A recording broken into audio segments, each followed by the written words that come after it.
पुण्यात दिवसा ढवळ्या एका 17 वर्षीय तरुणावर जीवघेणा हल्ला झाल्याची बातमी समोर येते। या घटनेनंतर आता परिसरामध्ये मोठी खळबळ पसरली आहे। दरम्यान पुण्यातील माणिकबाग भागामध्ये या परिसरामध्ये एका 17 वर्षीय अल्पवयीन मुलावर धारदार शस्त्राने हल्ला करण्यात आलाय। प्राणघातक हल्ला याच्यावर करण्यात आलाय।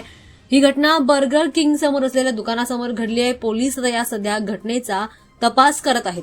माणिकबाग परिसरात 4 अज्ञात आरोपी 2 दुचाकी चोरून आले। त्यांनी पूर्णपणे त्यांचं तोंड झाकून घेतलं होतं आणि दिवसा ढवळ्यात त्यांनी एका 17 वर्षीय तरुणावर जीवघेणा हल्ला केलाय।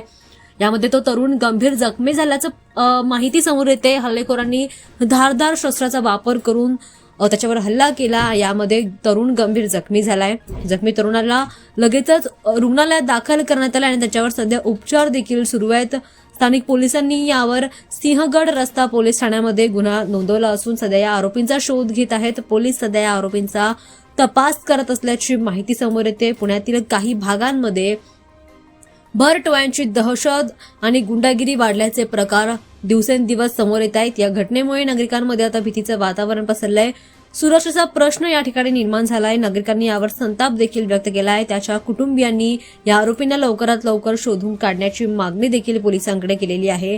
दरम्यान पोलीस आरोपींचा सध्या शोध घेत आहेत आणि त्यांनी या मुलावर असा हल्ला का केला याचा सुद्धा तपास सध्या पोलीस करत आहेत।